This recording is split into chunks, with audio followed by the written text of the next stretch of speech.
Ang boto ko ay no, lalo na dahil inuuna natin ang kaso niya kaysa sa mga mas seryosong isyung kinakaharap ng isa sa mga kasamahan natin.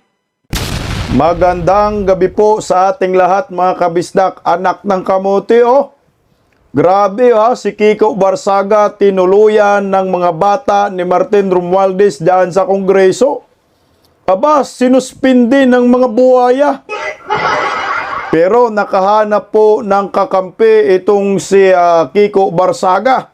Kinampihan po ni Leandro Libiste ang naturang kongresista. Ito po ay bunga ng kanyang paninindigan laban po sa pangungurakot ng mga buhaya sa gobyerno. Ito po yung sukli ho sa kanyang katapangan laban po sa korupsyon under Marcos admin. John Beck Remulla tinawanan ng mga media. Sa preskon po ito kanina, laglag. Ito laglag ho ito. Ang balita kasi sa media, kamuntikan eh. Hindi ho kasi nahagip talaga totally ng video kung ano po ang nangyayari. Pero kitang-kita po sa video na na-outbalance po ang naturang Secretary DILG na si John Beck Remulla. Nakamuntikan na po mahulog sa entablado pagkatapos ng kanyang preskon kanina. Mga tauhan di umano ni Saldico, susuko na daw. Naku, animal naman talaga. Laglaga na ba? Oy, wag naman sana magpabayad tong mga to kung ano po ang inyong nalalaman. Aba ho, isabi niyo po ang katotohanan. Palike po muna, pa-share, pa-subscribe at pakipindot po ang inyong notification bell upang lagi po tayong updated sa ating mga video. Pa-subscribe din po ang Berada Aguila. Mapapanood po ako sa Berada Aguila ng live. Sa mga gusto pong manood sa akin ng live, alas 2 po yan hanggang alas 4 ng hapon sa Berada Aguila YouTube channel. Paramihin naman po natin ang mga subscribers dyan. Nagle-level up na po ang Berada Aguila. Maraming salamat to sa mga nagsusubscribe. Okay, unahin po muna natin itong preskon ni John Beck Remulla. Huli na po natin yung breaking news. Parehong breaking news po ito tungkol po sa pagsuspinde kay Kiko Barsaga ng mga kongresista dyan sa Kamara. Kakatapos lang po ng rally, trillion piso march tinagurian ng mga hinayupak na mga komunista. Nagpapreskon po itong si John Beck Remulla. Kamuntika na po, malaglag. Mukhang laglag na po ito sa stage, hindi pinakita sa video eh. Dahil siguro sa mga ilang katanungan ng mga media. Ito po, grabe ang galing talaga ho ng media ng Net 25. Si Eden, si Eden. Narito po, pakinggan po muna natin. Eden Santos, Net 25. Secretary, good afternoon po. Sa part po ng pagtugis kay former Congressman Saldico, wala po ba tayong group effort? Pagtugis. Aresto sa kanya dahil meron naman pong warrant of arrest. Ang tugis Wala po in ba English is tayong- hunting ba yun? Ang tugis po. Hunting yan. Sige. Wala po ba tayong group effort para mas mapabilis yung pagdakip po sa kanya? Talagang ginamit mo yung group effort. Meron naman. It is a whole of government approach to get Zaldico. The DFA, the DALG, the Ombudsman, the DOJ are all working together in order to get a satisfying outcome into the repatriation of Zaldico back to the Philippines. To what those measures are, I cannot speak of yet. But I think when it comes to repatriation, DFA should be the lead. Sila dapat na magsabi kung anong gagawin. So wala pa po yung pag-cancel ng kanyang passport? Meron na. Pagkaalam ko, na-cancel na yung passport niya. Pagkaalam ko lang but you can check again. Pero, again, we believe he's holder of 2 passports Not only a visa, but 2 passports. So, doon yung may complication tayo na konti. Dalawang pasaporte ang hawak ni Saldico ayon sa kanya. Ha? So I think yung pasaporte ng ng Portuguese. So try natin i-play natin ng kaunti bago natin paluapan ng komento. To. Saldico is believed to be in Europe, suspected to be in Portugal. He is suspected to have a Portuguese passport acquired so many years ago. Ayun lang ang details. Nakikiusap kami sa lahat ng mga Pilipino sa buong mundo na kung makita nila si Saldico, kung pwede nilang picturean, padala kagad, i-post kagad sa internet para may idea tayo kung nasaan siya. Sa ngayon, ang hinala namin ay nasa Portugal siya at doon po siya naninirahan. Putik, no? 7 years ago daw, meron ng pasaporte itong si Saldico. So, plano talaga, no? Maglima sa kaban ng bayan at magtago sa Portugal. Alam niyo po sa akin, mahihirapan na po ang gobyernong Marcos para sa akin na pauwiin si Saldico. Tama lang din po na wag muna umuwi si Saldico. Isiwalat niya muna ang lahat ng nalalaman niya tungkol po dito sa mapya, sa insertion under Marcos admin at tinuro naman na ho niya itong first family na may kinalaman sa mga insertion. SOP, kickbacks, lahat-lahat sila, pati sibuyas, scam, na umabot ang 800 pesos ang kilo, asukal, SOP sa asukal, pati yung scam sa bigas, ikinanta na po yan ni Saldico lahat, mga malitang-malitang pira na ayon na po ay inunahan na po yan ni Orly Gutisa doon sa Senate Blue Ribbon Committee na malitang-malitang pira ay dinideliver sa bahay ni Saldico at Martin Romualdez. Alam niyo po wala pong extradition treaty itong Pilipinas at Portugal. Pag si Saldico hindi po lalabas ng Portugal, kahit po ay kansilado yung kanyang pasaporte, ay hindi pa rin po makakauwi si Saldico, hindi pa rin po mapilit yan. Walang magagawa ho ang Pilipinas dyan. Kung si Saldico ay hindi uwi, walang mangyayari. Choice ni Saldico yan.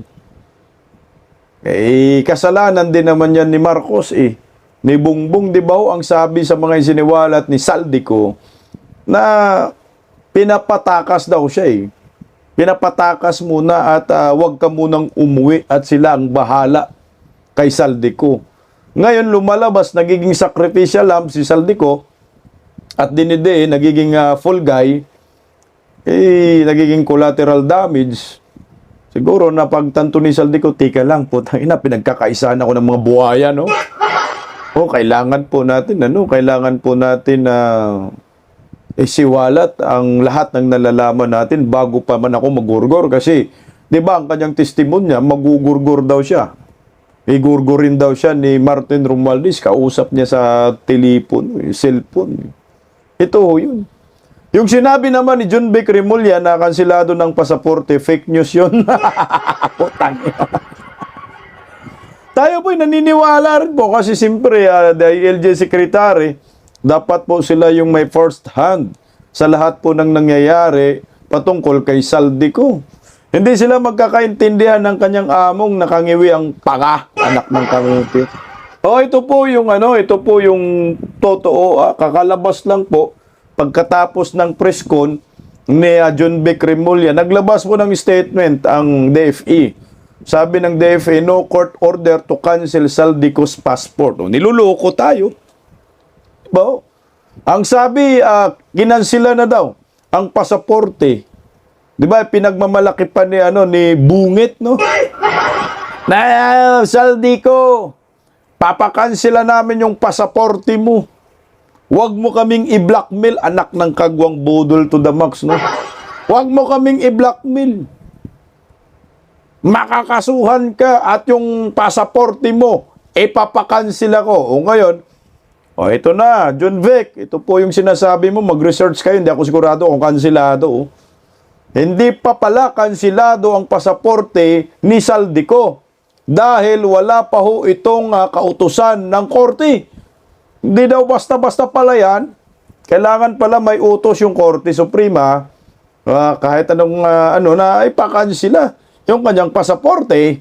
Ang problema, wala namang ginawa ang gobyerno. So, ano to, Sarsuela? Kalukuhan, pambubodol yung mga vlog ni Bubuem. Nyor, tigil mo na yung pagbablog mo, Nyor. Puro pambubudo lang eh. Kung gusto mo, palit tayo. Ikaw vlogger, ako presidente. Tangina, inagawan mo pa ng trabaho yung mga ensaymada vlogger. Pwede ba, Nyor, yung mga isabi mo, ibigay naman sa mga vloggers, anak ng kagawang kawawa naman, walang may content eh. O, ito yung katotohanan, wala pa, hindi pa po kansilado yung pasaporte ni Saldico. Ngayon ho, medyo alanganin si Saldico ngayon eh, para sa akin eh. Talagang ibaon siya eh, ng Marcos admin. Alam naman natin na ang direksyon ng gobyernong ito ay ibaon si Saldico, no, at protektahan si Martin Romualdez, pinsan ni BBM. Ito, merong balita, kakapasok lang ho eh. Palike po muna mga kabisdak. Pa-share din. Pa-subscribe din. Nasusuko na umano ang mga tauhan ni Saldico. Nakipag-negotiate na daw sa gobyernong Marcos. Naku, animal, ito na ho yung problema ni Saldico. Alam niyo po, pag may pera ho, talagang magtatagumpay ang kasamaan. Ito yung mahirap. Diyan, pakinggan natin itong balitang ito. Nagpahayag na raw ng pagsuko ang mga otoridad o sa mga otoridad ang dalawang pinaghahanap na opisyal ng kumpanyang contractor na SunWest. Pero ayon sa pulisya, natatakot pa raw humarap mismo sa kanila ang dalawang akusado. Para sa detalye mula po mismo sa Camp Crame sa Quezon City, nasa linya ng telepono si Brian Castillo. Brian, bakit nga daw ba natatakot yung dalawang akusado na sumuko dito nga sa mga pulisya? Natatakot daw ang dalawang opisyal ng SunWest na tuluyang sumuko gayong wala pa silang sariling abogado. Napag-alaman din kasi ng PNP Criminal Investigation and Detection Group o CIDG na mga dummy lamang daw sa kumpanya ang dalawa. Nagpadala na ng surrender fillers o pahiwatig ng kahandaang sumuko ang dalawang opisyal ng SunWest na kabilang sa mga pinaaresto ngayon ng Sandigan Bayan kaugnay sa flood control project sa Oriental Mindoro. Sabi ni PNP CIDG Director Police Major General Robert Morico, may mga kaanak daw ang mga ito na lumapit sa mga otoridad. Bagamat na internasyonal sumuko ang mga ito, iginiit ng CIDG na may umiiral na arrest warrant laban sa dalawa at hindi maghihintay ang mga pulis kung kailan man sila susuko. Pakinggan din ang pahayag ni CIDG Director Morico. May mga kamag-anak na lumapit. May back channel po na sa amin. And siyempre, wala po silang personal na abogado and apparently parang napabayaan. So they're takot also. But there is a warrant of arrest, hindi po kami makakapaghintay niyan. Kung maunahan namin silang mahuli, that's fine. We assure them na yung karapatang pantao po nila ay igagalang. Samantala, sabi ng CIDG, bukod sa dating mambabanas si Zaldico, nasa ibang bansa pa rin ang dalawang opisyal ng SunWest. Habang ang isa pang opisyal naman ng DPWH na may warrant of arrest din kaugnay sa flood control projects ay nasa Israel. Nakikipag-ugnayan na ang PNP sa Police Attaché ng Pilipinas sa mga bansa na kinaroroonan ng mga akusado. Nakahanda rin daw ang pulisa na ipatupad ang anumang bagong arrest warrant ng korte. Narito ang pakayag ni Acting PNP Chief Police Lieutenant General Jose Melencio Nartates Jr. The Philippine National Police will be ready kung sino man ang mai-issuehan ng warrant of arrest such that itong tao na ito ay mailitis.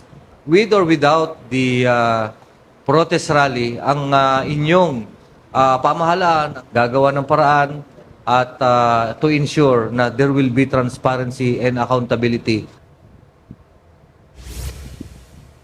Patuloy naman ang panawagan ng PNP sa publiko na makipagtulungan sa mga otoridad upang mahuli na ang iba pang sangkot na nagtatago sa batas.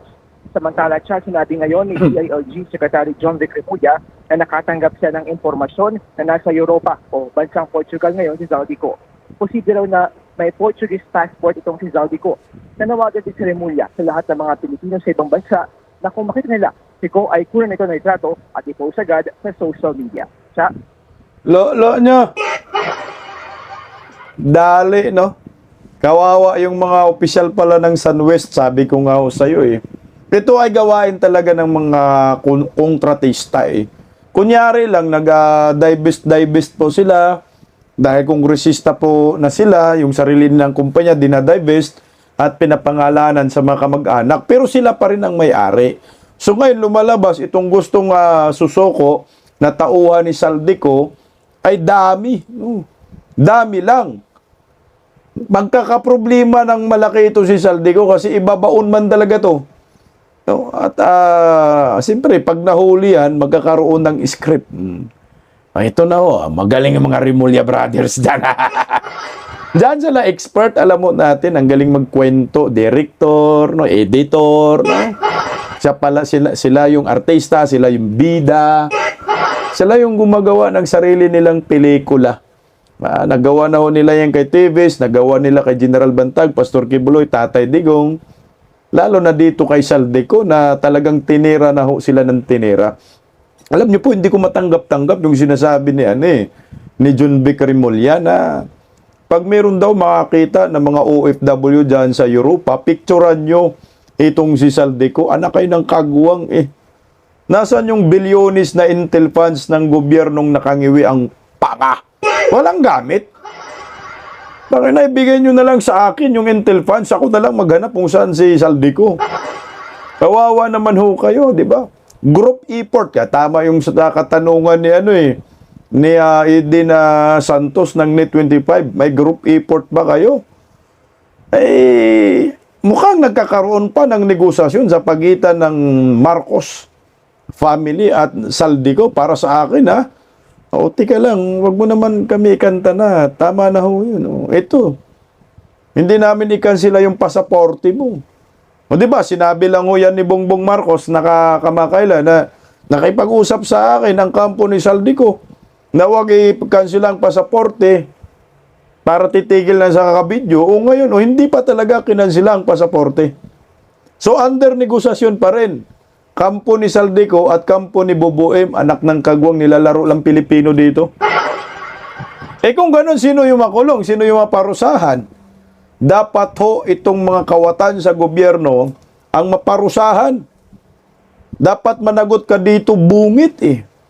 Kaya nga ako sa akin yung mga rally kagahapon talagang kahipokrituhan para ho sa akin na putangin na hindi mo maintindihan ano ba yung sinisigaw. Binira po sila ng abogado yata Binira ho sila ng bago natin ipalabas yung kamuntikan ng malaglag si John Vic. Konektado po ito sa sa balitang ito. So pag-usapan mo muna natin yung rally ito. Kahipokrituhan nga Para sabihin lang ng parang pakitang tao la ba? May rally na, kunyari galit na mga komunista, pero bayad pala itong mga animal, itambaluslos Pakinggan po muna natin ang rally ng Trillion March kasi binanatan po ito ng isang analyst na ito daw kahipokrituhan daw yung Trillion March rally. Pakinggan po natin muna ito. Nilahukan ng ilang kilalang personalidad, maging politiko, ang trillion peso march sa EDSA People Power Monument kahapon. Nagkagirian naman ang isang grupo ng mga rallyista at mga pulis sa gitna ng marcha. Yan ang express report ni Marian Enriquez. Marcha? Pagsapit ng alas 7 ng umaga kahapon, nagdagsaan na sa EDSA ang mga placard ng panawagan, bandila ng mga organisasyon at ang mga lalahok sa protesta.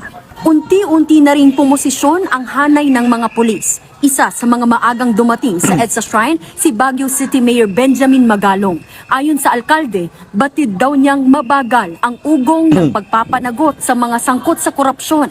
Kaya kailangan daw makiisa ng taong bayan sa aksyon ng gobyerno. Hindi kaya ng gobyerno lang ito.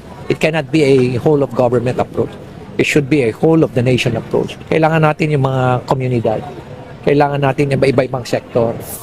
Bago ang marcha, Tingnan mo alam mo Mayor Magalong, wala kang kwenta na good governance sa Crusader ba siya?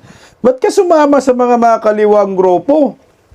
Ba't ka sumama sa mga komunista? Ang tangingot mo naman. Naubos yung bilib ko dito sa kalbong ito. Anak ng kamote. pasintabi sa mga supporters ni Magalong, ha? Putang ina, nagkamali ho ako ng pagtingin sa kanya. Nagpagamit ka na nga ho kay Bongbong Marcos, bigla kang sumugod sa Davao City. Galit na galit pa naman si Basti sa kanya, tinawag siyang upaw kalbo eh. So ito na naman, nagpakita ka na naman sa rally ng mga dilawan, komunista, mga NPA yan, di ba kalaban nyo yan mga Magalong noon? Naging militar ka, ba't ka na kumampi dyan?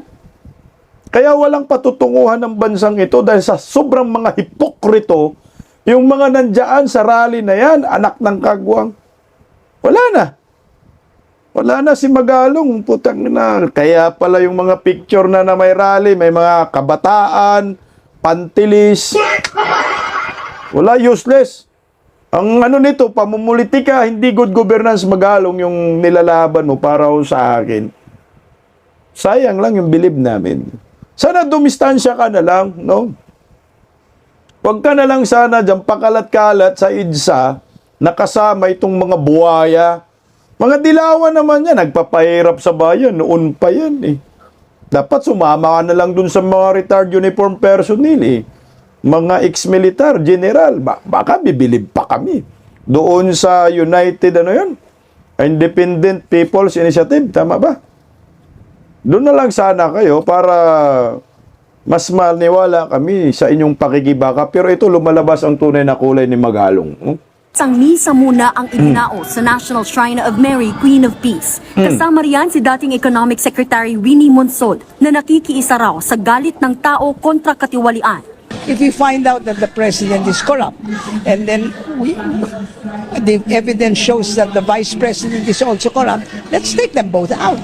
So importante, let's resolve this corruption problem. Tangingot mo naman, Winnie Monsod eh. Alam mo, kayong mga matandang paurong, paano mo sasabi na corrupt si Inday Sara? Walang kinalaman si Inday Sara sa budget. Sabi ng Commission on Audit eh, within 3 consecutive years sa pagiging Vice President ni Inday Sara, pinaka-highest rating ang iginawad sa kanya ng COA, unmodified opinion. Bakit ba pinipilit ninyo ho na sasabihin si Vice President Inday Sara ay corrupt? Kaya nga galit na galit ang taong bayan sa inyo, mga hunghang ho kayo eh. Once and for all. Pagkatapos ng misa, nagsimula na ang Trillion Peso March. Pero sa gitna ng marcha, nagkainitan pa ang isang grupo at ang mga pulis. Bumarikada kasi ang mga pulis sa gilid ng ruta ng marcha. Pinaatras sila ng kahit isang hakbang ng mga ralihista. Pero hindi pumayag ang mga ito. This is maximum disturbance. This is not maximum tolerance. Kalaunan, nagpatuloy naman ang marcha. Ito yung mga tunay na mga salot sa lipunan. Mga hipokrito, mga bugok, no? Panggulo. Kaya tama po yung definition ng isang analyst, abogado yata, na sabi, hipokrito, mga hipokrito yung mga nag-attend sa rally. Bakit po mga hipokrito? O ito, pakinggan po muna natin itong analyst na ito dahil may sense po yung sinasabi niya. Siyempre, kahapon naganap naman po yung isang rally kontra korupsyon, no? At dito sa ating pamahalan, attorney, ano ho ba ang inyong pananaw, ang assessment naman po, nakita po ninyo kahapon kumpara sa mga nagdaang pong mga rally tulad na lamang noong September 21? I don't like to compare, Jade, pero makita natin yung contrast. Kahapon kasi, medyo alam natin yung hypocrisy behind the rally. Kasi hindi naman tinutumbok yung dapat sana tumbukin. Medyo alam natin na there is a conspiracy between this administration and the progressive left. Kasi ayaw nila na matanggal si President Marcos kasi si Vice President Sara Duterte ang papalit. So makita mo natin yung hypocrisy sa kanilang ginagawa. Opo. Tama ka dyan, attorney. Ito ay maliwanag, kahipokrituhan. itong ginawa ng mga nagrarally kagahapon. Anak ng kagang, anak ng kagwang mga buplaks, no? Tumbukin nyo si Bongbong Marcos. Alam ng taong bayan, si Bongbong Marcos ho, ang lahat ng may kasalanan. Si Bongbong Marcos ho, ang lahat ng may kinalaman sa budget insertion, bilyones, anak ng kamote. Siya po ang may kinalaman. Bakit si Inday Sara po ang pagresignin? Si Bongbong ang kawatan, Marcos. Si Duterte ikulong, payag kayo dyan? Sige nga, kapitbahay nagnakaw, pero ikaw pa kulong, payag ka? Kapitbahay nagpasarap, ikaw yung kawawa at maghirap, anak ng kamote. Anong kinalaman, Inday? Tama yung sinabi mo, attorney. Ito lamang ay kahipokrituhan. Tumpak na tumpak yung definition mo, attorney, sa mga lumalahok sa rally kagahapon. Tuloy natin. Pero ang kaibahan nito, nung mga nakaraan, attorney, ang context, wala pang mga nakakasuhan, nakukulong noong mga nakaraan.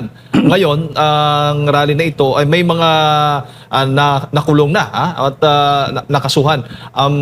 Sa tingin mo, anong assessment mo doon? Nakita naman natin yung mga kinakasuhan, yung mga dilis man lang, so to speak. Yung mga small fries. Pero alam naman natin na hindi man yan mangyayari kung ang yung mga malalaki ang nagpasimuno dapat sa ang unang pananagutin kasi yung mga baba ay implementos lamang yan. So small fries. So nagiging parang sacrificial lambs just to appease the public na mayroong ginagawa about corruption. But that's not enough. Po. Ang Pangulong Bongbong Marcos... Tama ka dyan. Ito ay cover up lang. Pampalubag-loob ba? Kasi nga, kaliwat ka ng rally, takot ng mga hungang mapalitan sa Palasyo de Polvoron, no? Teka lang, maghanap tayo ng sacrificial lamb. Sino? Ito, si engineer. Yung iba nga, mga dugyutin pa eh. Wala pang mga bahay nga eh. Yung isa nga, sabi, wala akong alam dyan. Ni minsan, sa tagal ko sa posisyon ko, wala akong alam. Sacrificial lamb, dilis. Hindi yan yung gusto natin ho, na makulong. Kailangan po, ang gusto nating ipakulong ay yung mga kagaya ni Saldico, Martin Romualdez, Bongbong Marcos, Lisa Marcos, Sandro Marcos, Martin Aranita, Martin Romualdez, dalawang Marting mga bugok na yan. Yan po yung kailangan ipakulong ng taong bayan. Ang problema, tama ka sir, sap-sap dilis. May butanding ba? May pating ba? May balyena ba? Baka naman po pwede. Sakripisyo nyo si Baki. Yan ang gusto kong maging sakripisyo lamb. Si Martin Romualdez at si Baki. Sige nga, bubuin. Kaya mo bang isakripisyo asawa mo? Kaya mo bang isakripisyo yung pinsan mo? Yung dalawa na lang. Kasi wala namang immunity itong si Martin Romualdez. Wala rin namang immunity si Lisa Marcos. O yung kapatid ni Lisa rin na si Martin, dalawang Martin. Sama na si Sandro. Yan na nga. Ito yung mga sinasabing big fish na pinangalanan po ni Saldico sa kanyang mga isiniwalat sa mga video. Pero ano ang nangyayari? Wala as in. Kaya ang taong bayan, hindi mo masisisi na until now ay galit na galit pa rin. Kahit meron kayong sarswela, optics, palabas ninyo na merong nakulong, may nakasuhan. Pero hindi po kontento ang mga tao dyan eh. Kasi kung kontento ba ang taong bayan, walang rally na mangyayari. Yan ay cover up, no? Diversionary tactics para yung totoong mastermind ay hindi mapuruhan. Alam natin yung mastermind. Nakaupo ngayon sa Palasyo de Polvoron. Sino bang tangang mga Pilipino kung sasabihin mo ay walang kinalaman itong si Boboim? Kahit walang Saldico, hindi kumanda si Saldico eh. Nandun na po nakaakibat yung salitang command responsibility. Dahil po siya ay presidente ng ating bansa at siya po ay may lagda, huling lagda tungkol po sa pagpasa ng taunang budget ng ating bansa. So ngayon, alangan namang sisihin si Inday Sara. Kahipokrituhan dahil nga takot ang mga hinayupak na ito na si Vice President Inday Sara ay maging presidente, no choice sila eh. Meron nga nagsabi, di bali na lang daw na Hindi mapatalsik si Bongbong Marcos kaysa Inday Sara ang maging presidente kasi alam nila, malaki po ang problema ho nila kay Inday kasi sabi nga ni Inday, walang negosasyon sa kanya. Talagang batas kung batas. Ngayon ho, hirap na hirap magkunwari itong mga nagraraling mga hipokrito dyan. Hirap na hirap nilang itago yung kanilang tunay na hangarin. Maliwanag na yung hangarin ho nila na to divert the issue. Ida-divert lang na issue eh. Ang kanilang puntarya ay mga Duterte. Kaya hanggang ngayon, galit na galit ang mga Duterte sa Marcos admin eh. Mga DDA supporters na nakatikim ng kaliwat kanang mura itong si Remulla. Nagsumbong sa media eh. Minura siya dyan eh, nagsumbong. Umiyak sa media. Sa kasumbong niya, kamuntika na malaglag sa entablado na kanyang pinatungan. Hunghang eh. Pero alam ko laglag ito eh, sa akin eh. Hindi lang nakunan talaga ng video ng tuluyan. Siguro nabantayan ng RTVM. Talagang kinat agad yung video, anak ng kagwang. Hindi, inilag yung video, napunta sa mga press, no? Mga media, at nagtawanan din naman ang mga media huling-huli sa kamera. Walang takas si John Vic dito. Ito, pakinggan natin, nung pagkatapos niya magsumbong, diyan, patapos na kasi press con niya eh. Talagang kamuntika na, pero hulog siguro to para sa akin eh. Ito, pakinggan natin, oh. Miyak sa dyan eh. Pagdating po sa mga tao ron, kasama na rin sa trabaho natin yan eh. Everybody has the right to be heard. Everybody has the freedom of speech is enshrined in our Constitution. So yung ginagawa sa akin doon, gumura ako, halos nung pinagsasabi sa akin, okay lang sa akin yun. As long as they keep the peace. Karapatan naman na sabihin nila kung ano nararamdaman nila eh. Kung damdamin ko lang iniintindi nyo, baliwala naman sa akin yun. Kasama na rin sa trabaho ko yun. Okay. Kung sa Facebook nga, anong nakukuha kong message doon, pareho na rin sa live na nangyayari yun. Hindi ko na iniintindi yun. Mas importante yung trabaho na ginagawa namin. Tingnan mo ha, ito na, nagsumbong siya dyan. Alam ko yung nagmumura mga DDA supporter sa akin na. Galit na galit kasi ang mga DDA sa mga Remulla, niwala ko kayo. Pag nakita mo kasi sila John Vic, mukhang mabuisit na yung araw mo, lalo na si Boyeng. Na para bang yung siga-siga ba, no? Yung alam mo yung wala pa silang ginawa na kalukuhan, mabubuisit ka na, alam mo talaga pag itong taong ito kaharap ko, walang mabuting gawin sa inyo kundi katarantaduhan. Parang ganun ba? Hindi ka gumawa ng kasamaan, buisit ka na eh. Minura talaga rin si John Vic, nakita ko. Pero nasa saligang batas kasi sa atin eh. 1987 Constitution eh. Meron talaga yan. Freedom of expression at freedom of speech. Walang defamation eh. Pag ikaw public servant ka, government official, elected ka man or appointed ka, matik yan eh. Tanggapin mo yung kaliwat ka ng mura ng mga Pilipino. Part yan ng inyong trabaho. Mumurahin ka ngayon. Kunyari, John Vic, murahin mo. Kininan. Wala kang kwentang DILG. Ganun. Napamura yung isang Pilipino dahil sa inyong trabaho bilang isang Department of Interior and Local Government. Walang defamation yan eh. Even to the highest criticism ayon sa Korte Suprema, ay okay yan. Walang kaso yan. Walang inciting to sedition, walang defamation eh. Dahil part yan ng freedom of expression, deserve po ninyo na murahin ho kayo. Lalo na ho, pag tungkol sa trabaho ninyo ang pinag-uusapan. Kaya dyan, kamuntika na siya dyan malaglag eh. Panoorin nyo ang mga moment na ito. Ayan o. If there are no other questions, I have a meeting at the Tapos house. na eh. So, okay na. Nagmamadali. Thank you very much. Thank you. Ayan na. Pong! Nagtawa. Nagtawa ng mga video. Si Edwin Santos, kitang-kita, tumawa. Gusto niya, isa pa. Pagdating ko Kailangan, iniintindi ito nyo. din. So, Ito. okay na. Thank you very much. Thank you. Boom!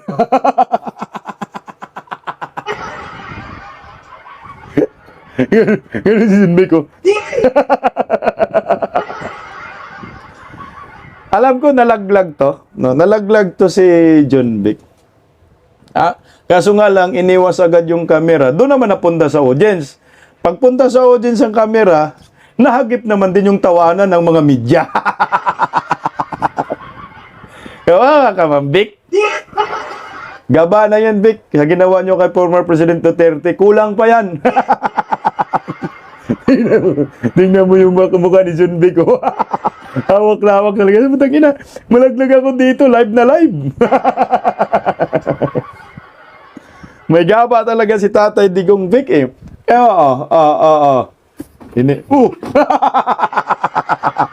Laglag yun, oh. Alam ko laglag yun para sa akin. Laglag ho yun. Iniwas mo yung camera kay John Vic na punta sa media, pero hagip naman yung tawanan ng mga media. Oh, tawanan, kitang dinig yung ayun si Eden, oh, tawag na tawa si Eden Santos ng ni 25. Tawanan nyo yan. Animal man kayo, oh. Talagang pinagmumura si John Vic doon. Kita ko sa video, eh. Tama lang din naman kasi, sir, nang murahin ka, sir, ng mga DDS sa ginawa ho ninyo kay former President Duterte, Dandel. Hindi pa enough yung pagmumura ho sa inyo, eh. Kasabwat kayo ni Bungit, eh. O ito, pipli natin yung video. Galit na galit yung isang DDS. Kumuha talaga ng megaphone. Talagang dinodoro si John Vic, eh. Tingnan, pakinggan natin, panoorin natin, oh. Liboya! Hoy! Liboya, makinig ka sa akin! Makinig ka! Hindi nyo mag-aari ang Pilipinas! Ha? Huwag kayo mag-aari-arihan dito! Yan, oh. Tumutulong-tulong, oh. Ayan, nagmumura, oh. Ayan, oh. Gago daw, putang ina. Tumutulong-tulong! Ano? Natatakot? Huwag kami! Tapang mga DDS. May baril kami! Pulis kami! Matapang ka lang kasi napapalitiran ka ng mga tuta mo. Nakakahiya ka. Tatapang ng mga DDS.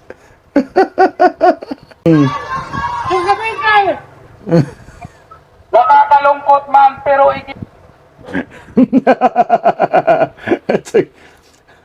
Oh, ayan, grabe, no? Binanatan dyan, naraparapan si John Vic, eh. Minura talaga. Ang sabi ng isa, matapang ka lang dahil napalibutan ka ng mga kapulisan. Untindi, no? Kaya bilib ako sa mga pakikibaka ng mga Duterte diehard supporters. Sila ang pinakamatapang na may paninindigan, nasa lugar na sa tama. Okay lang yan, John Vic, na murahin ka. Sabi naman dan niya, okay. Ewan ko lang kay Buying, baka si Buying masaktan, sinaktan niyang kapatid ko, putang ina. Ba't yung sinaktan si John Vic? Nandyan si Buying.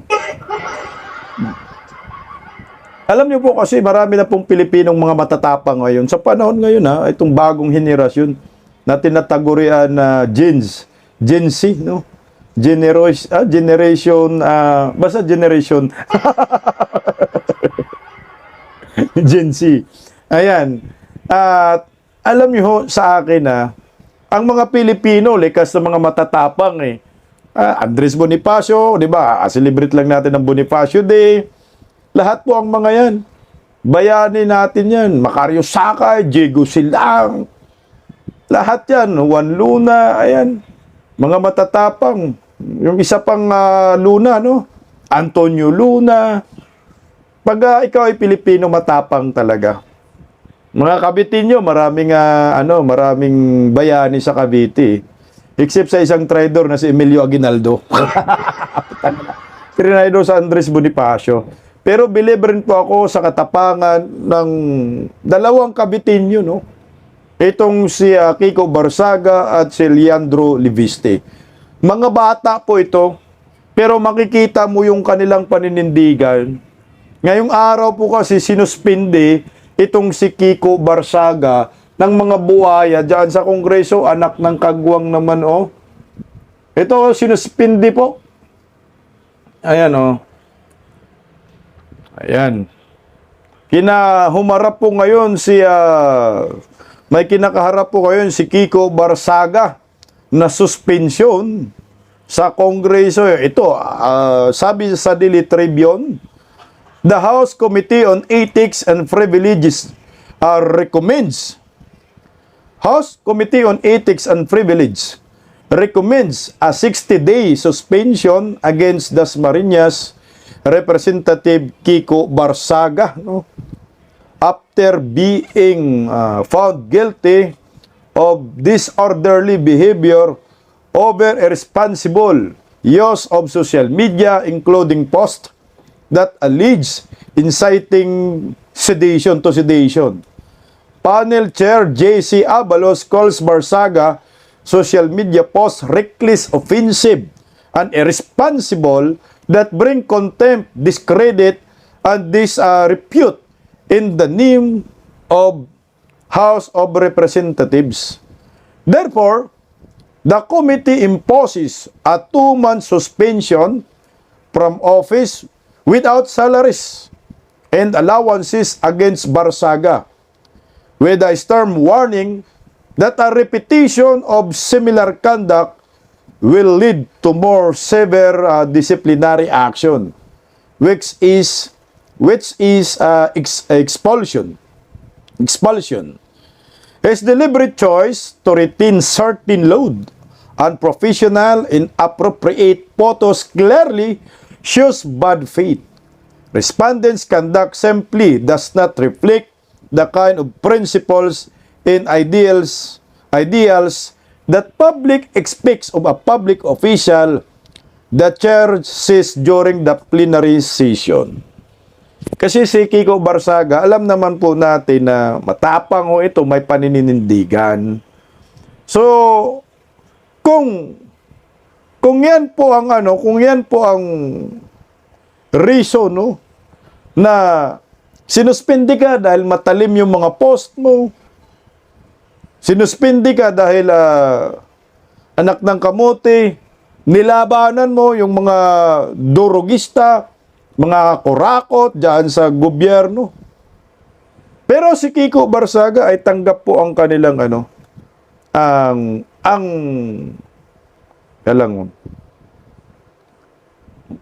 ang hatol sa kanya, no,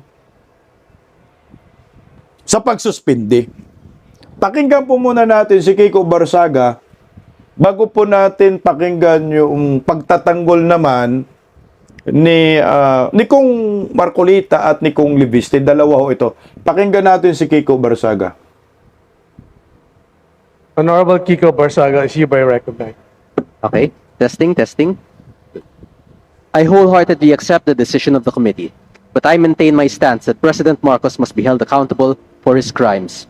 Too many people have died and too much money was plundered from the Filipino people for us to stand down now. Whatever punishment may fall upon me and others who stand against this president who has lost his constitutional mandate of serving the people is inconsequential in relation to the amounts of lives and futures that will be saved when President Marcos leaves Malacanang. It took the deaths and imprisonment Point of order, Mr. Speaker. To bring Marcos Sr. to Point of order, Mr. Speaker. My punishment is only the beginning of our fight against the Mr. Speaker, may we recognize Chairman Abalos for the point of order. Hindi na pinasilita si Kiko Barsaga yan. Honorable J.C. Barsaga is J.C. Potsakin hindi nila pinasalita si Kiko Barsaga dahil daw, ang sabi dyan, Congressman Barsaga statement on the Committee on Ethics, ito daw ay binabanatan daw kasi ni Kiko, no?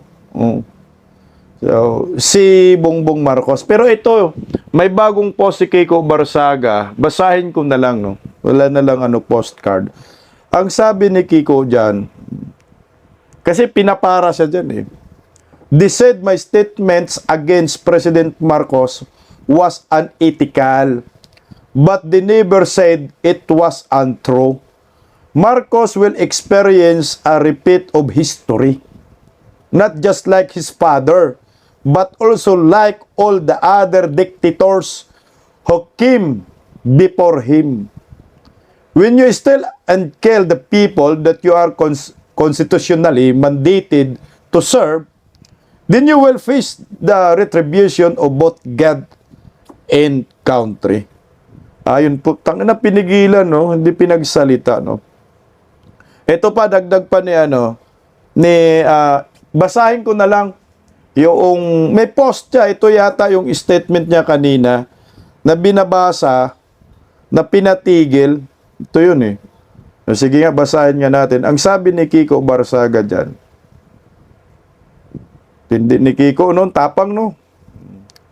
Sabi niya, I wholeheartedly accept the decision of the House, but I maintain my stance that the President Marcos must be held accountable for his crimes.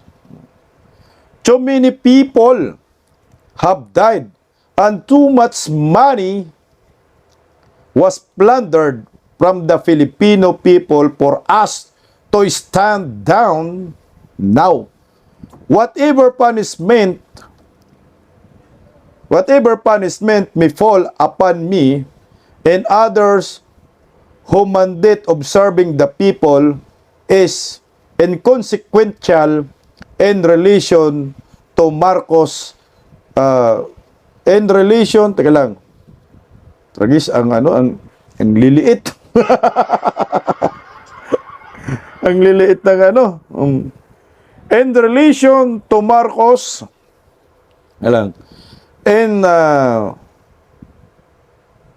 the president who has lost his constitutional mandate observing the people is a consequential in relation the amount of lives and futures that will be saved.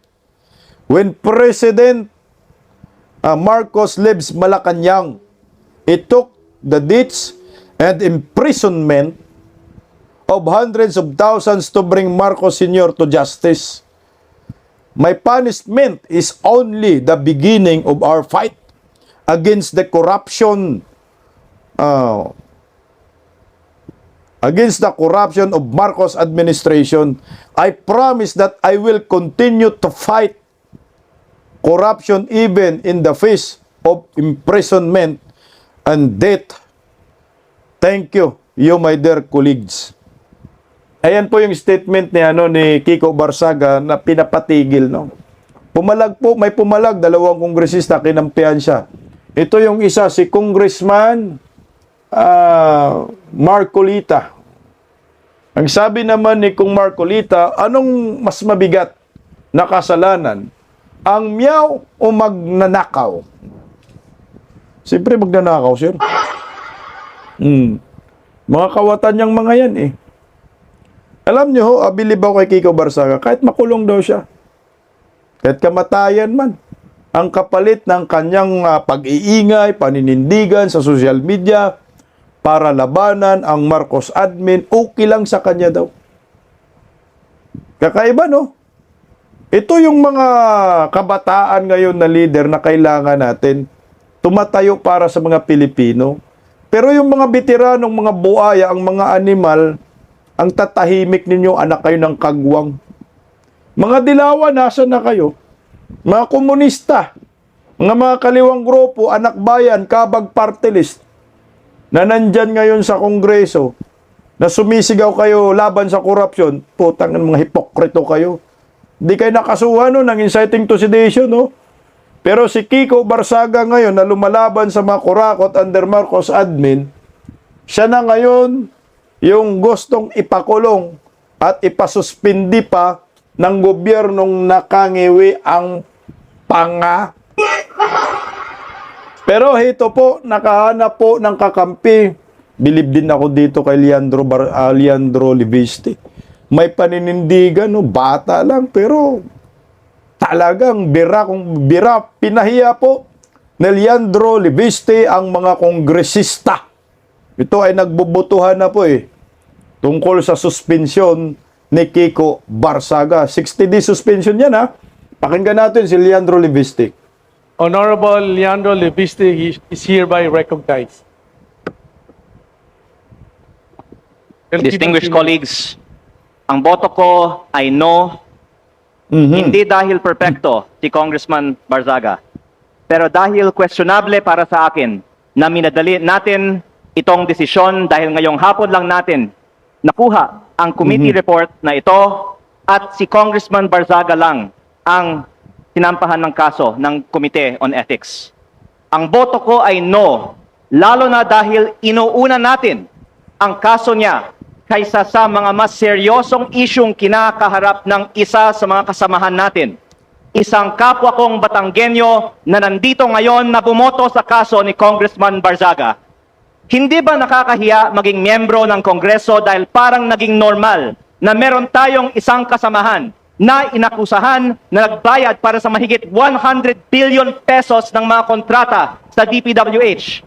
Para bang tinatanggap natin na normal lang magkaroon ng kasamahan na iniugnay sa pagnanakaw ng bilyong-bilyong piso na hindi iniimbestigahan na ng Committee on Ethics, Public Works o Intracom, samantalang inuunan natin ang kaso ni Congressman Barzaga, habang hindi man lang natin pinaglalaanan ng masusing atensyon ang mas mabigat na aligasyon, lumalabas na parang okay lang magnakaw sa Kongreso. Nakatala na sa kasaysayan na sa gitna ng matinding kontrobersiya sa korupsyon, ito ang inuna ng Kongreso at parang lang walang mali sa ginagawa ng isa sa ating kasamahan at tayo mismo ay ngayon sumisira sa imahe ng Kongreso. Mahiya naman tayo. Ayos akong Alejandro Libeste. Tama naman ho. Mas inuuna pa ninyo yung suspensyon ni Kong Barzaga kaysa mga kawatan dyan, mga kontratista na kasama ho po ninyo dyan sa Kongreso. Puta, hindi ba natunaw ho yung pinatamaan ni Alejandro Libeste? Ito teka lang meron pong latest news. Ito, alam ko yung pinatamaan ni Alejandro Libeste si CWS Representative Edwin Garjula. Ito rin, naglimas sa kaban ng bayan ito, anak ng kamote. Oh. Tama.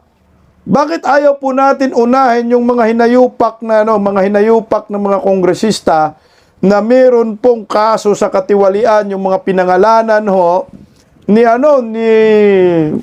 Orly Diskaya? Nasa na ang mga yon? Nasa na yung kaso? Wala nang kaso. Kasuan na lang, anak ng kagwang. Pero ito si Kong Barzaga, Kiko, na nanindigan para sa bayan, galit sa mga kurakot, pinapatahimik ninyo, tinatakot po ninyo, natanggalin sa pwesto.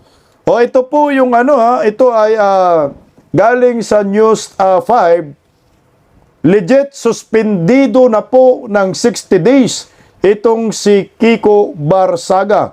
The House adopted the recommendation of the House Committee on Ethics and Privileges to suspend Cavite Representative Kiko Barzaga for 60 days. Ito po yung boto with a vote of 249 affirmative. 249 na mga buhaya bumoto po na suspendehin si Kiko Barzaga. So ngayon, sino po ang nagmaniobra dito? Anak ng kagwang Martin Romualdez at itong si Sandro Marcos. Wala na pong iba. Kasi sinasaktan din ni Kiko Barzaga itong si Sandro. So ito na po, 249 affirmative, bumoto ng yes. 5 naman po yung hindi umuoyon. Na ayaw po, na hindi dapat po masuspindi. So bilang na lang no? Bilang na lang po talaga ang mga matitinong kongresista ngayon. 5 ho. Doon sa session ang bumoto ng no. Isa na po dyan si Kong Marcolita at si Kong Libiste. Nagalit na galit sa mga buhaya, anak ng kamote. At meron namang 11 abstain, hindi po bumoto. Pero ako, palakpakan pa rin natin si Kiko Barzaga. Palakpakan natin. Tsaka si Kong Marcolita. Tsaka siyempre si Leandro Libiste, palakpakan natin yan. Alam nyo po, sinabi naman na ni Kiko Barsaga, kung ito naman yung premyo, sukli sa kanyang pagiging bukal sa pag-criticize sa gobyernong Marcos na budol-budol, so be it, no? Alam nyo sa akin iilan na lang pala talaga ang matitinong mga kongresista ngayon dyan sa Kongreso. Nasaan na kayo, kabataan pantilis? Kala ko ba galit kayo sa mga kurakot? Putang ina. Bumoto rin kayo. Na-suspended itong si Kong Barsaga na galit sa mga kurakot. Anak ng kamuti. Bilang na lang sa daliri yung mga matitino. Palakpakan natin yung 5. Kung sino pa po yung mga bata, no? Mga bagong kongresista, sila pa ho ngayon ang mga matatapang na humarap sa mga buhaya dyan sa gobyernong ito. So ang totoo dapat, ang totoong tingnan natin na representante ng mga kabataan ay itong dalawang kongresista. Si Kiko Barsaga at si Leandro Libiste. Hindi yung kabataan party list na ang apelyido, rinig ko ba yun? Kulot ang buhok, nakala mo'y para sa bayan. Nasaan kayo? Bakit hindi kayo bumabatikos kay Bongbong Marcos, Romualdez, tiyong first family, na pinuruhan na nga ho ngayon ni Saldico? Ito yung tunay na nagmamahal sa bayan. Ako sa akin, itong mga batang ito, dapat ito ay suportahan. Dahil ito ang tunay na pag-asa ng bayan. Wala namang ibang representante natin sa mga kabataan ngayon diyan sa Kongreso, kundi itong dalawa. Meron ho sana yung Duterte at ginago naman ng Marcos admin, dinarantado naman ng Comelec. 3 sana sa Duterte youth na slot na makaupo diyan sa Kongreso para maging representante ng mga kabataan. Ito sana yung mga katuwang nila ni Kiko Barsaga at Leandro Libiste. Pero ano ang nangyayari? Ginagago ng gobyerno, ginagago ni George Garcia, budlat ang mata. Tinanggal ang talagang tanggal na yung Duterte yun. Ang pinalit, Gabriela Partiles, anak ng kamuti. Ganito, kamapya ang gobyernong ito. Kung nandun lang sana, ito yung makatuwang talaga. Ang ganda siguro ng Kongreso. Tingnan, no? Meron pang isang Marcolita, no? Anak ni Rodante Marcolita. Antindi siguro ng banatan dyan sa Kongreso. Kaya dapat itong mga to, protektahan natin, suportahan natin, dahil nandun na sa kanila ang tunay na public servant. Ay Kiko Barsaga at kay Leandro Libiste. Ito yung mga nakita ko, na sa tingin ko hindi kayang busalan tong mga to. Ito yung makabagong henerasyon na pwedeng ituring nating mga bayani sa panahong ito. Sino? Sige nga, pangalanan mo nga yung mga kabataan dyan na mga kongresista na lumalaban ngayon sa korupsyon sa gobyernong ito. Di ba wala? Sino ba? Ako sana. Ayun na lang, Birada Aguila Party List. Nakipagtulungan tayo dito sa dalawang kabataan. Doon sa Kongreso, makipagbanatan tayo sa mga dambuhalang mga buhaya at talagang bitirano na sa pangungurakot. Mura kung mura. An ethical standard, siguro ang dami kong makaaway na kongresista, kung sakali lang. Pero ito yung literal na public servant, serbisyo para sa bayan. Yung mga bumoto kay Leandro Libiste at kay Kiko Barsaga, hindi po sayang yung inyong boto sa kanila. Dahil legit, tunay na public servant, tunay na public service ang hangad ng mga to. Baka posible pa magiging gobernador itong si Kiko Barsaga sa Cavite. Yan ang isa sa mga nakikita ko. May mga future ang mga batang politician na ito. Duterte, hindi natatakot, may tapang, may paninindigan, at totoong makabayan, makatao, at siyempre, samahan na rin ho natin ang makadiyos. Ito po ang kailangan natin sa bansang ito. Paggising sa umaga, tanghali at gabi, nakikita ko ang post niya, ang hapdi. Paano nga ba to? Di ako makatanggi. Watch ko na lang at isipin ng mabuti. Bisdak Pilipinas. Bisdak, tinig ng katotohanan. Sa bawat vlog may laban sa kasinungalingan. Mulat ang mata, gising ang masa. Bisdak Pilipinas, para sa bayan, gumigising sa diwa. Sa likod ng kamera, tapang ang dala, walang sinasanto kung mali ang gawa. Hinay-hinay, pero palaban. Boses ng tao sa digital na labanan. Bisdak, tinig ng katotohanan. Sa bawat vlog may laban sa kasinungalingan. Mulat ang mata, gising ang masa. Bisdak Pilipinas, para sa bayan, gumigising sa diwa.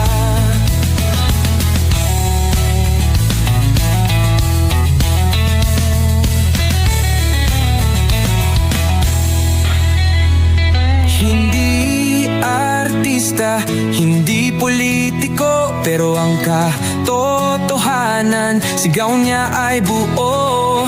Sa YouTube o Facebook man siya makita, may aral ka pa rin, may uwi sa bawat salita. Bisdak, gising sa katotohanan, di lang kwento, kundi panawagan. Sa bawat Pilipinong naghahanap ng liwanag. Bisdak Pilipinas, kasama sa pagbangon ng bayan. Bisdak Pilipinas, boses ng masa, gising ang diwa. Sa vlog mo, may pag-asa.